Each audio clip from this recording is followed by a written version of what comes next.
You're sitting across from a car salesman and he's showing you numbers.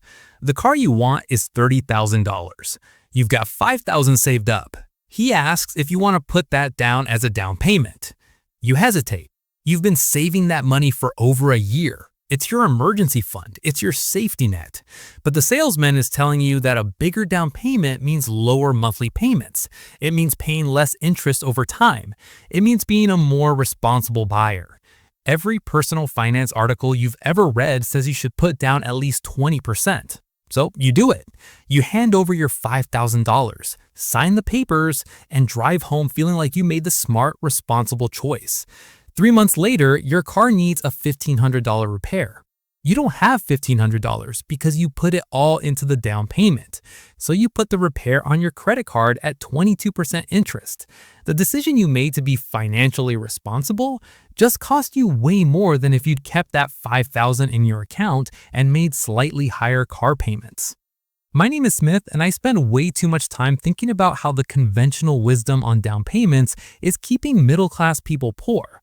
If you're someone who's been told that big down payments are always smart money moves, and you've sacrificed your financial flexibility to make them, hit subscribe and give this video a thumbs up, because what I'm about to show you is going to completely flip your understanding of when down payments help you and when they hurt you. So let's talk about the $5,000 decision, or $10,000, or $20,000, whatever number represents a significant chunk of your liquid savings. Because here's the thing. Putting that money down on a house or a car isn't automatically the smart move. Sometimes it's the move that keeps you trapped in financial stress for years. And the people giving you advice to make big down payments, most of them don't understand the actual math, or they're in a financial position so different from yours that their advice doesn't apply. Here's what most people don't realize. Down payments serve two completely different purposes depending on whether you're wealthy or not. If you're wealthy, a down payment is a strategic tool to get better interest rates and avoid PMI. You put 20% down, you save some money on interest, and it barely affects your lifestyle because you've got plenty of other liquid assets. But if you're not wealthy, if that down payment represents most or all of your savings, then it's not a strategic tool. It's a trap. Now look, let me show you the math, because this is where conventional wisdom completely falls apart. Let's say you're buying a $30,000 car. You've got $5,000 saved. Conventional wisdom says put it all down. Your loan is now $25,000 instead of $30,000. At 6% interest over 5 years, you'll pay about $4,000 in interest instead of $4,800. You saved $800 over 5 years, about $13 a month. That's what you got for depleting your savings. But here's where it gets interesting. You kept $0 in your emergency fund. So when that car repair happens, or when you lose your job, or when your kid needs braces, or when literally any emergency happens, you've got nothing. You're going to credit cards at 22% interest, or you're going to payday loans, or you're borrowing from family and damage those relationships. The $800 you saved in car interest is going to cost you thousands in emergency debt. You made the responsible choice, and it made you poorer. Now, you might be thinking, but Smith, that's why you should have a separate emergency fund before you make big purchases. Sure, in an ideal world, but here's what most people don't realize. Most Americans don't have that. According to Federal Reserve data, about 40% of Americans couldn't cover a $400 emergency without borrowing money or selling something. 40%. These are the people being told to make big down payments. These are the people who can't afford to lock up their savings in a depreciating asset or a house they can't sell quickly. Think about what actually happens when you drain your savings for a down payment. You're now living with zero buffer, zero flexibility, zero ability to handle unexpected expenses. And life is full of unexpected expenses. Your margin for error just became non-existent. You're one car repair away from credit card, one medical bill away from borrowing, one job loss away from disaster. You traded long-term interest savings for immediate financial fragility. That's not responsible. That's risky. Here's the psychology part that nobody talks about. The advice to make big down payments comes from people who've never been poor. It comes from financial advisors whose typical clients have six-figure incomes and substantial savings. It comes from boomer generation writers who bought houses when they cost 3 times annual income instead of 8 times. These people can afford to lock up cash in down payments because they have other cash.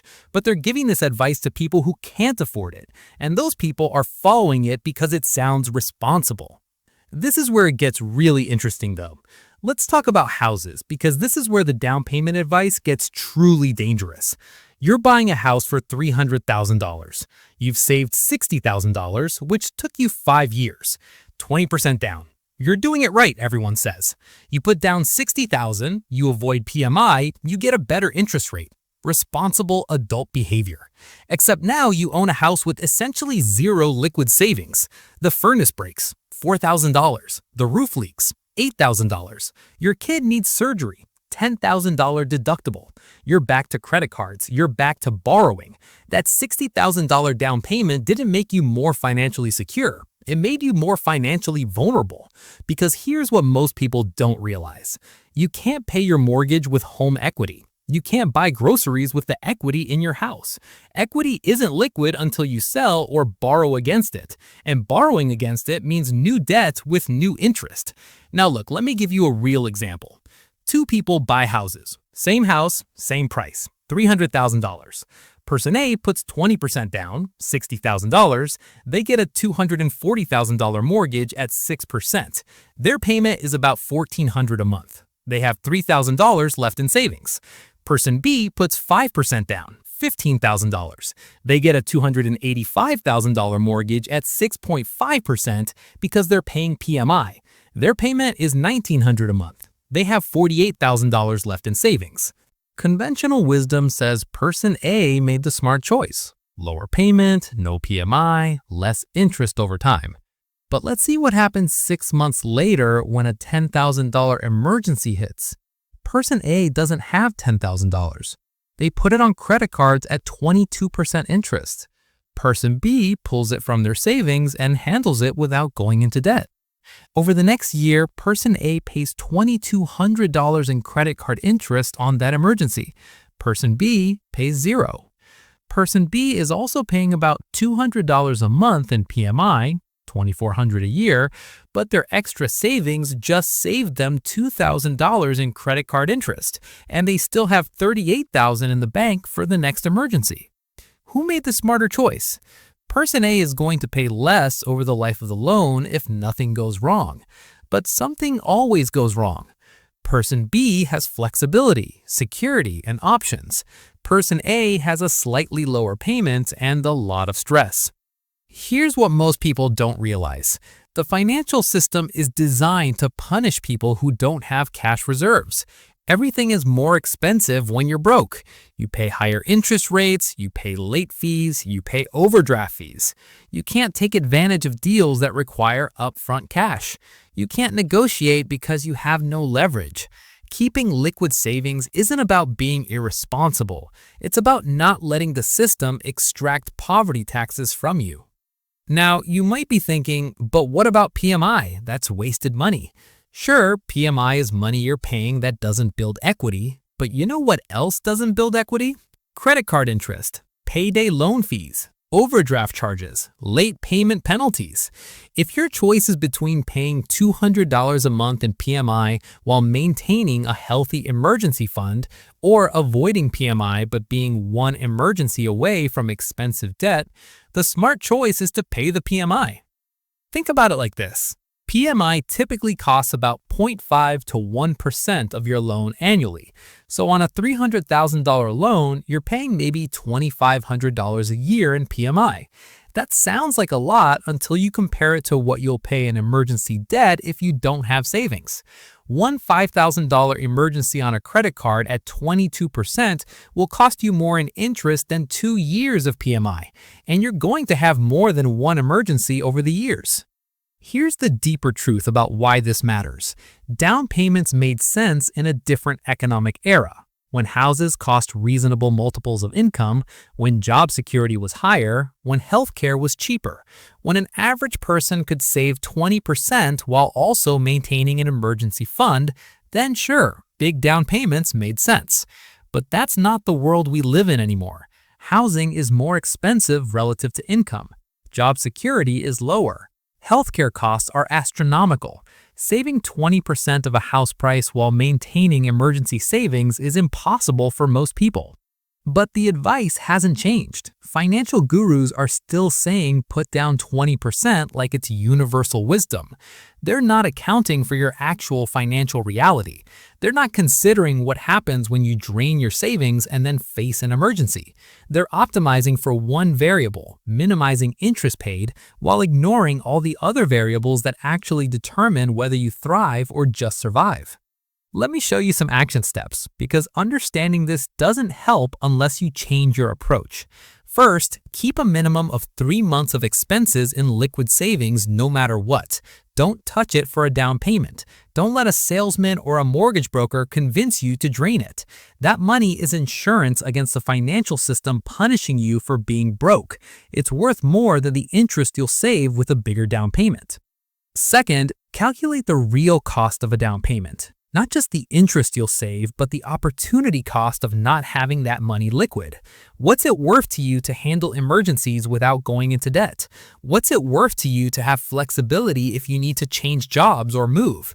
That's real value that doesn't show up on an amortization table. Third, understand that PMI is temporary. Once you hit 20% equity through payments and appreciation, you can drop it. But credit card debt from depleting your savings, that can follow you for years. Don't be penny wise and pound foolish by avoiding PMI while risking expensive emergency debt. Fourth, negotiate for lower interest rates instead of depleting savings for bigger down payments. A half-point better interest rate might save you as much as a bigger down payment would, and you keep your cash. Shop around, use a mortgage broker, get multiple quotes. Don't just accept the first offer. Fifth, remember that wealthy people keep cash reserves. They don't drain their savings for down payments because they understand the value of liquidity. They understand that having cash gives you options, leverage, and security. You should think the same way even if your numbers are smaller. Here's the uncomfortable truth. The $5,000 decision, or the $10,000, or the $20,000, whatever it is for you, that decision to drain your savings for a down payment is often the decision that keeps you stuck. It's the decision that puts you back to zero. It's the decision that makes the next emergency a crisis instead of an inconvenience. It feels responsible in the moment, but it's actually the opposite. You're not building wealth by making big down payments when you don't have other savings. You're creating fragility. You're setting yourself up for expensive debt the moment something goes wrong. And something always goes wrong. Cars break. People get sick. Jobs end. Houses need repairs. That's life. The question is whether you're financially positioned to handle life or whether you're going to get crushed by it because you made the responsible choice of a big down payment. Here's my challenge to you. If you're planning a major purchase in the next year, if you're thinking about buying a house or a car, don't automatically assume you should put down as much as possible. Run the numbers on multiple scenarios. What if you put down less and kept more in savings? What if you paid PMI for a few years but maintained financial flexibility? What if you prioritize liquidity over minimizing interest? And here's what's going to happen. You're going to realize that for most people in most situations, keeping more savings and making smaller down payments is actually the smarter choice. Not because you're being financially irresponsible, but because you're being financially realistic. Because you're planning for emergencies instead of pretending they won't happen. Because you understand that flexibility is worth paying for. The $5,000 decision isn't about the money. It's about whether you're going to follow conventional wisdom that doesn't apply to your situation or whether you're going to think for yourself about what actually makes you more financially secure. Choose security. Choose flexibility. Choose having money in the bank over minimizing your loan balance. Your future self will thank you when the emergency comes and you can handle it without going into debt. Thanks for watching, and I'll see you in the next one.